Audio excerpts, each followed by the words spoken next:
계속 하나님 말씀을 우리가 포럼을 하는 중에 이번 주는 마태복음 18장이에요. 다음 주도 마태복음 18장이에요. 마태복음 18장이 아주 중요한가 봐요. 오늘 제자들의 수준에 대한 예수님의 교훈인데, 제자들이에요. 그냥 일반 성도도 아니고 제자들의 수준이 어떤지 오늘 딱 나와 있죠. 제자들이 뭐라고 물었어요? 천국에서는 누가 크니까? 천국에서는 누가 크니까? 여러분들은 어떻게 생각돼요? 질문 자체가 틀렸다고 예수님께서는 말씀하셔요. 그래서 대답을 하시기를, 누가 제일 크대요? 어린아이. 그러니까 우리가 생각하는 수준은 누가 제일 예뻐요? 누가 제일 잘났어요? 누가 제일 돈이 많아요? 다 이렇게 묻고 사는 거예요. 그쵸? 우리 자신들이 그렇다는 거예요. 그쵸? 말씀 받고 말씀 속에서 살고 있는데도 우리는 이 하나님의 말씀에 가장 중요한 것을 잡는 것보다는 이게 바로 세상 것이잖아요. 세상에서는 내가 잘났어. 다른 사람 다 틀렸어. 그러면서 자기랑 안 맞으면 다 틀렸다고 하잖아요. 틀린 거예요? 다른 거예요? 다른 거죠. 그래서 우리 목사님께서 말씀 묵상하는 중에 만결무단이라고 했죠. 결정은 아주 천천히 느릴 만이잖아요. 그리고 판단하지 마라. 네가 잘났니? 내가 잘났니? 내가 최고야. 내 생각을 따라야 돼. 이게 우리들의 생각이거든요. 근데 그렇게 하지 말라는 거예요. 그렇죠? 그리고 잘못한 것도 어떻게 하라겠어요? 다 용서를 하라고 했죠. 7번을 하고 7번씩 70번을 해도 된다. 그렇죠? 근데 여러분들 잘 용서가 돼요, 안 돼요? 잘 안 된다고 하네요. 용서가 안 되는 거는 너무 내가 강해서 그런 거예요. 그렇죠? 내 기준, 내 수준, 내 뜻에 맞지 않으면은 다 틀렸다고 생각하기 때문에 그러거든요.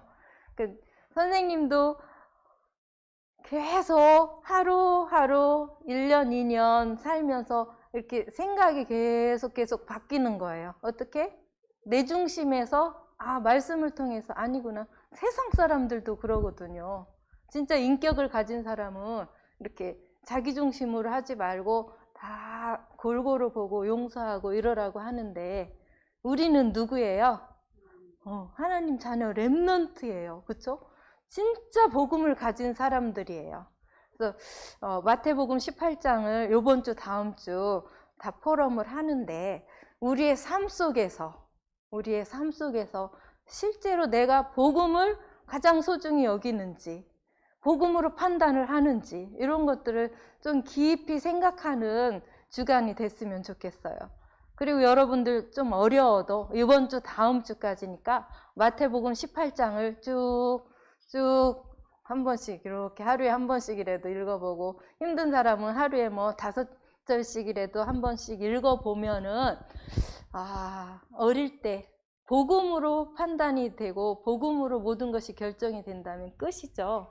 우리 어른들은 너무 복음 아닌 것으로 가득 차 있어서 복음이라고 하면서도 어느덧 세상적인 기준과 판단을 하고 있거든요. 근데 우리 렘넌트들은 어릴 때 완전 복음이 심겨지면은 어른 돼서는 정말 너무 편할 거예요. 복음 가진 사람은 편하거든요. 다른 사람을 편하게 해줘요. 그럼 여러분들 주위에 싹 사람들이 모여요. 그렇죠? 그 비밀을 말할 수 있는 여러분들이잖아요. 그래서 이번 주는 제자들의 수준에 대한 예수님의 교훈을 한번 쭉 보겠어요.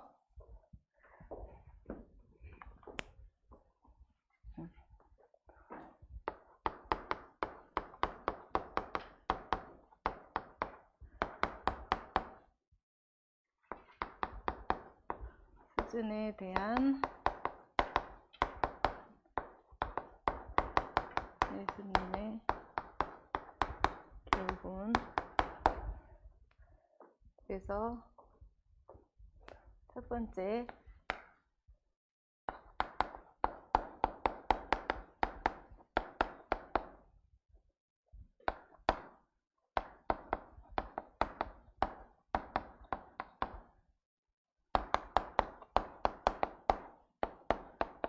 제자들과 사람들이 실제 어디에 관심을 가지고 있는지 한번 살펴보도록 해요. 제자들, 복음 가진 사람들이죠. 그냥 일반 사람들. 모두 다 어디에는 관심이 없어요? 하나님.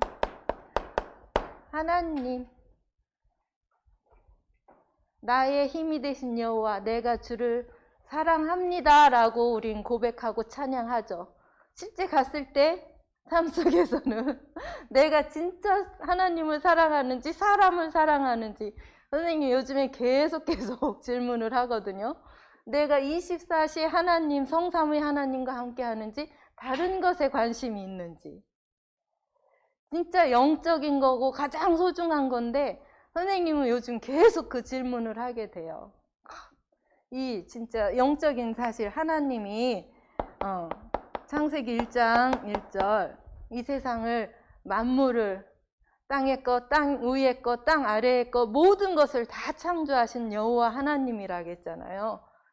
그 하나님은 보이지가 않아서, 그쵸?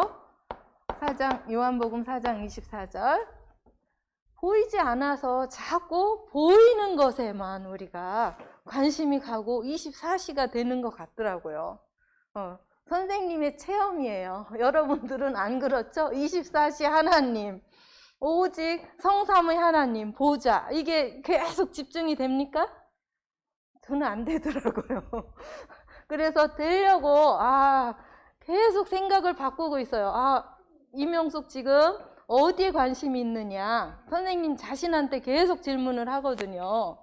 24시 이 보이지 않는 하나님, 나의 여호와 되신 하나님께 내가 집중을 하고 있는지, 그 하나님이 제일 사랑하는 존재가 바로 나잖아요. 사람이잖아요. 이 사람만 영적인 존재로 만들었어요. 창세기 1장 27절, 하나님이 우리를 하나님의 형상대로 영적인 존재로 만드시고, 창세기 2장 7절에 그 코에 생기를 불어넣으니 생명, 살아있는 하나님의 영이 되었어요. 그리고 선악을 아는 나무의 열매는 먹지 말라, 먹는 날에는 반드시 죽으리라. 누구랑 함께 있어야 된다?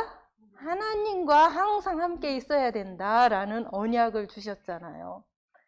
그러면은 진짜 우리가 세상 것에 흔들리지 않을 텐데, 이 언약을 어겼잖아요. 항상 함께 해야 될 존재, 이 영적인 하나님과 항상 함께하고 하나님만 누리면 아무 문제가 없는데 문제가 왔잖아요. 그쵸? 세 번째, 어떤 문제가 왔어요? 영적 문제가 왔죠. 그래서 우리가 창세기 3장 사건이라고도 하죠. 창세기 3장, 창세기 6장, 창세기 11장에 완전히 빠져 있는 거예요. 그쵸? 바로 나, 육신, 성공, 내 이름을 내자, 이거에 완전히 빠져 있는 거예요. 내 중심이. 이것을 놓쳤기 때문에, 하나님께서 만드신 원래 인간을 놓쳤기 때문에 이렇게, 그래서 결국은 이게 누구 때문에 그래요? 사단의 유혹에 인간이 넘어갔잖아요. 그쵸? 너희 아비 마귀라고 하느니 사단에게. 이제 하나님을 믿지 않아? 하나님을 믿지 않는 게 죄. 모든 사람이 죄를 범하였으면 하나님의 영광에 이르지 못했다겠죠. 그래서 결국 완전히 하나님을 떠난 상태가 됐어요. 어린 아이가 엄마를 떠났어요. 그럼 얼마나 힘들겠어요. 선생님이 이번 주간에 읽은 책 중에 막 너무 가슴이 아팠던 책이 뭐냐면 담을 넘은 아이예요. 담을 넘은 아이라는 책에서는 엄마가 조선시대 말기인 것 같아요. 얘가 한 10살, 11살 요런 정도, 12살 요 정도 딸이에요. 근데 그 밑에 둘이 죽고서는 7살짜리 아들이 있어요. 귀손이라고. 그리고 또 죽고 갓난아기가 있어요. 낳은 지 한 6개월도 안 됐는데 너무 가난하고 거기에다가 뭐 흉년이 왔기 때문에 엄마가 먹을 것도 없어서 간신히 젖을 먹는 그 상황이에요. 근데 이 아이가 7살짜리 아들 이름이 귀손이에요. 아들. 귀한 손이라고 해가지고 이 아이가 이제 전염병에 걸렸다 나섰는데 세상에 엄마가 이 아이에게 젖을 주기 시작했어요. 거의 죽을 것 같으니까. 그러니까 7살짜리가 젖을 다 먹고 아기는 안 주는 거예요. 딸이에요. 근데 이 아이를 살리려고 부잣집 대감집에 며느리가 아기를 낳고 금방 죽었어요. 그래서 그 집에 유모로 가기로 약속을 하고 이 귀손이를 살리기 위해서 약을 지어다 먹어서 살린 거예요. 그래서 이 엄마는 그 집에 유모로 들어간 거예요. 그리고 이 아기의 딸이기 때문에 딸은 죽어도 된다고 생각한 거예요. 젖을 먹어야 되는데. 그래서 엄마는 가고, 근데 이 아기를 누가 살리겠냐면 이 제일 큰 언니가. 얘한테는 죽을 아이이기 때문에 이름도 안 지어줬어요. 세상에. 그렇더라고요. 근데 이 여자아이가 산속에 이제 나무 뿌리, 뭐 잎 이런 거를 채취하러 갔다가 책을 한 권 주순 거예요. 글씨도 몰라요. 근데 그 책을 너무 소중히 가지고 있다가 그냥 글씨 따라서 막 쓰고 그러다가 어떤 아이가 글을 안다고 해서 글을 배운 거예요. 그게 여군자전이더라고요. 여군자. 사람이 지식을 많이 가지고 있다고 해서 군자가 아니다. 알고 있는 것을 뭐 해야 된다? 실천해야 된다. 뭐 이런 내용이었어요. 근데 이제 글을 다 이제 얘가 배워가지고 그거를 다 외웠어요. 외워가지고 시간 오래 걸리는데 외워가지고 그거를 하나씩 실천을 하는 거예요. 근데 이 아기가 이제 먹을 것도 없고 또 아무리 암죽을 끓여줘도 안 먹는 거예요. 아버지는 걘 죽을 아이니까 신경 쓰지 마라, 놓고 나가서 놀아라 그러는데 얘를 놓고 나가서 놀 수가 없는 거예요. 그러다가 어느 날 아버지가 그 아기를 엄마한테 갖다 준다고 데려갔어요. 데려갔는데 사실은 이 아기를 이렇게 상자에 담아서 실험 위에 올려놓은 거예요. 그러면서 이 아이들이 둘이서 뭐 들으면 아버지 어디에 고양이가 울고 있어요. 힘이 없으니까 뭐 고양이 작은 소리로 그 위에서 울고 있는 거예요. 그러다 어느 날 아무래도 이상하다 하면서 둘이서 그 자기가 엎드리고 그 귀손이한테 꺼내서 보니까 아기인 거예요. 그렇게 해서 굶어 죽게 거기다 올려놓은 거예요. 그래서 너무 속상해가지고 그 아기를 가지고 가서 엄마한테 젖을 먹여서 간신히 살렸는데 계속 설사를 하는 거예요. 엄마 젖을 도적질 할까 봐서 그 엄마한테 약을 먹인 거예요. 한약을 먹였는데 자기 집 아들 그 손자한테는 영양이 되지만 그렇게 굶뜬 아이한테는 병이 걸리는 그런 한약이 있더라고요. 그래서 너 또 도둑질했다 뭐 이런 식으로 얘기를 했는데 사실은 알고 봤더니 그 여군자전을 쓴 사람이 그 죽은 며느리였던 거예요. 며느리는 이 꿈과 포부가 큰데 이 시아버지가 너무 옛날 조선시대 때 그런 식으로 자기 중심인 거예요. 완전 나 중심, 내 집안 이거 중심이니까 이 연약한 사람을 보살필 줄을 모르는 거예요. 그래서 그 며느리가 너무 큰 사람이었던 거예요. 근데 자기 뜻을 못 이루니까 많은 책을 쓰고 한 것을 다 불태웠는데 그 책을 자기 남편이 조금 깬 거예요. 깼는데 아버지가 너무 누르니까 그 뜻을 전혀 표현을 못하고 있다가 그 책을 그 며느리 자기 와이프 무덤에다 놨는데 얘가 주웠던 거예요.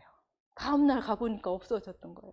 이 여자애가 하는 말을 듣고서는 그 남편이 나도 너를 따라서 담을 넘어야 되겠다. 옳은 일을 위해서 나가야 되겠다. 막 이런 식으로 해서 결국은 그 아기가 거의 죽다가 살아날 거라는 암시를 주고 끝나는데 무슨 얘기를 하려다 이러는지. 네. 보세요.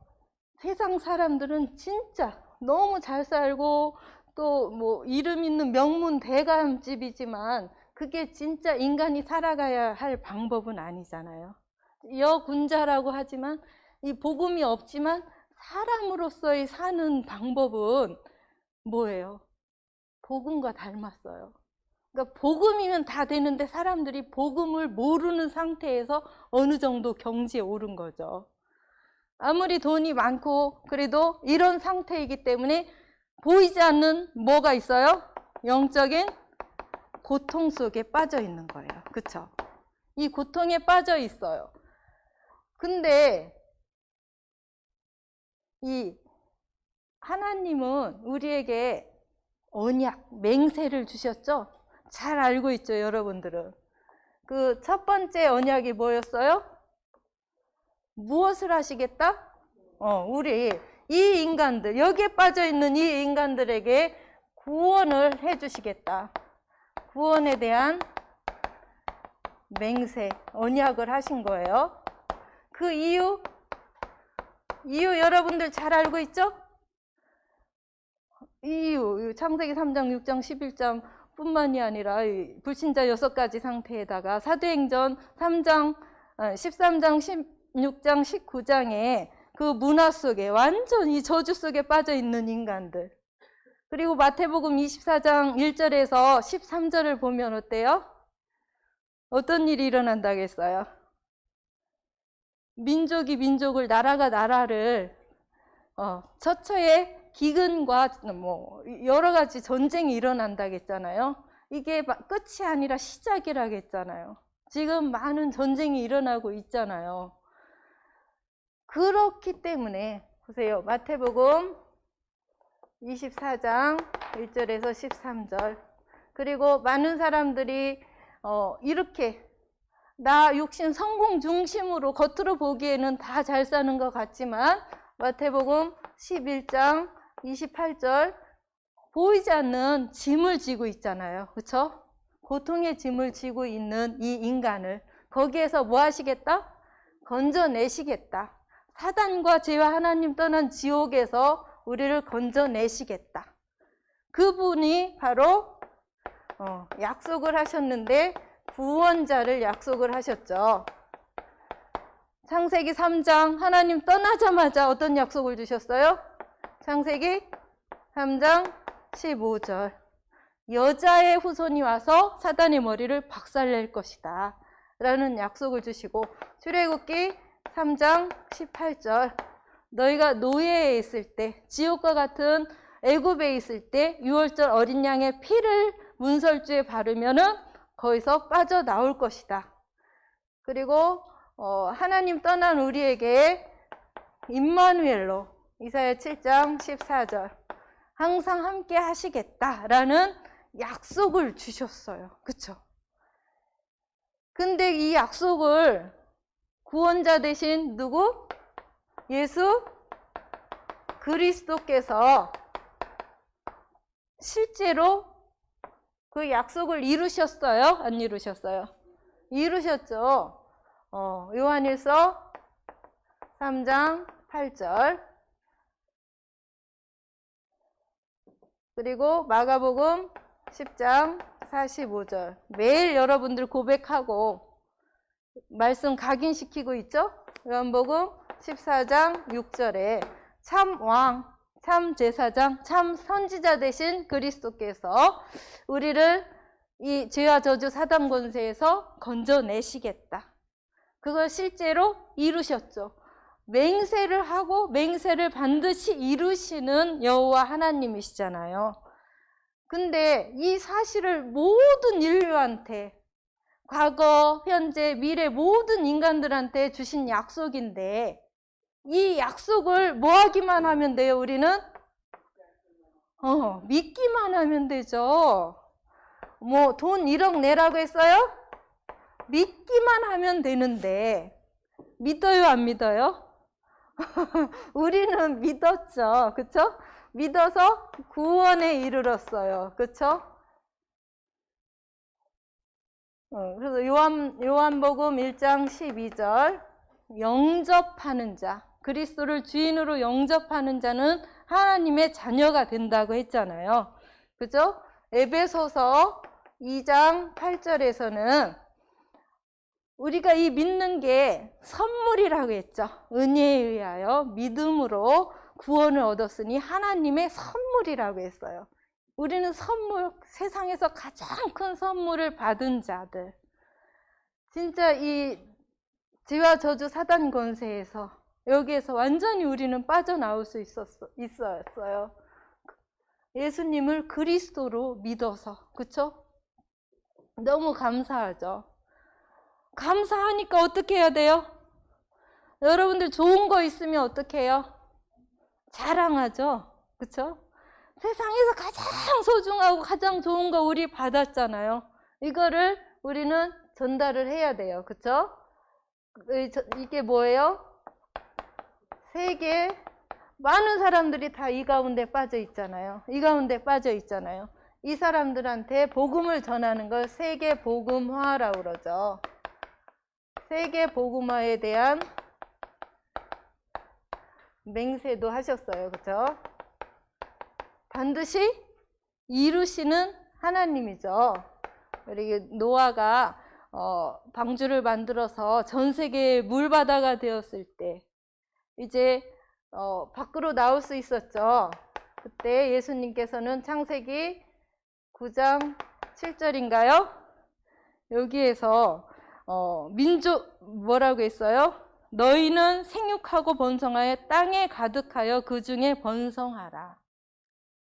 창세기 1장 28절 말씀이랑 비슷하잖아요. 곳곳에 땅에 충만해서 번성하고 정복하라고 했어요. 그러면서 여기 창세기 11장에 빠져있던 우리 나중심 흩어짐을 면하자 해서 모였던 우리들에게 어떻게 창세기 12장 1절에서 3절 복의 근원이다. 너를 통하여 전 세계 만민이 어떻게 복을 받을 것이다. 그 복이 바로 이 그리스도잖아요. 이게 가장 큰 복이에요. 우리에게는. 그죠? 여러분들을 통해서 여러분 주변 사람들이 다 복을 얻을 거예요. 복음을 받을 거예요. 그게 세계 복음화, 전도 선교에 대한 맹세죠. 부활 메시지를 보면 모든 민족, 우리 마태복음 28장 19절 말씀 다 암송하잖아요. 뭐예요? 그러므로 너희는 가서 모든 민족을 제자로 삼아 아버지와 아들과 성령의 이름으로 세례를 베푸고, 모든 민족 세계 복음화죠. 그죠? 그리고 만민, 마가복음 16장 15절 말씀이죠. 또 이르시되 너희는 온 천하에 다니며 만민에게 복음을 전파하라 라고 말씀을 하셨어요. 그리고 땅 끝까지 가서 복음을 전하라. 잘 알고 있는 사도행전 1장 8절. 오직 성령이 너희에게 임하시면 너희가 권능을 받고 예루살렘과 온 유대와 사마리아와 땅 끝까지 이르러 내 증인이 되리라 하시니라. 그죠? 여러분들을 통해서 반드시 가정, 가문, 주 예수를 믿으라. 그리하면 내 집이 구원을 얻으리라. 이 말씀 맹세하신 거잖아요. 이거 반드시 이루실 거예요. 그렇죠? 여러분들을 통해서. 그리고 여러분들의 학업, 하나님께서 학업을 통해서 여러분들의 달란트를 발견하게 하시고 그리고 여러분들의 지역에 복음을 증거하는 증인으로 불러주셨어요. 그렇죠? 그리고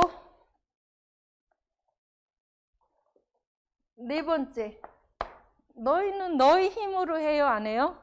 하나님께서 하시죠. 그래서 하나님께서 인도하시고, 인도가 뭔지 알죠? 이끌어 주시고 하나님께서 일을 하셔요. 이걸 역사라고 하죠. 인도 역사에 대한 맹세. 뭐로 역사 인도하셔요? 성령으로. 그쵸? 성령으로 하는데 고린도전서 3장 16절.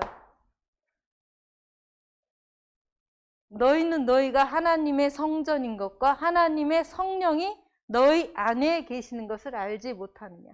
성령께서 우리 안에 내주하시죠. 그렇죠? 그리고 요한복음 14장 26절. 보혜사 성령으로 우리를 인도하신다고 했는데 보혜사 곧 아버지께서 내 이름으로 보내실 성령, 그가 너희에게 모든 것을 가르치고 내가 너희에게 말한 모든 것을 생각나게 하시리라. 여러분들이 공부하거나 어떤 일을 하거나 친구 관계에서 모든 삶 속에서 하나님께 질문을 하면 하나님께서 이렇게 인도를 해 주실 거예요. 안 그러면 자꾸 내 생각대로 가잖아요. 그거는 성령의 인도를 받는 게 아니라 내 뜻대로 하는 건데, 여러분들이 하루에 한 가지씩만이라도 하나님의 인도를 받기 시작하면 이제 24시 인도를 받을 수 있을 것 같아요. 그런 훈련이 여러분들 어릴 때부터 성령 인도를 잘 받으면 좋을 것 같아요. 그리고 여기 똑같이 사도행전 1장 8절 보면 오직 성령이 너희에게 임하시면 땅끝까지 증인이 된다고 했잖아요. 성령께서 역사를 하시는 거예요. 성령 충만함을 누리는 거예요. 그렇죠? 그래서 성령 내주 인도 역사에 대한 맹세를 하나님께서 말씀으로 주셨잖아요. 하나님은 말씀을 이루시는 하나님. 그렇죠? 시건치 않고 거짓을 하지 않는다겠죠? 말씀을 다 이루시는 하나님이라고 했어요. 그렇기 때문에 우리가 할 거는 딱 한 가지. 이 말씀을 우리의 생각과 마음과 영혼 속에 각인시키는 거. 그거밖에 할 게 없어요.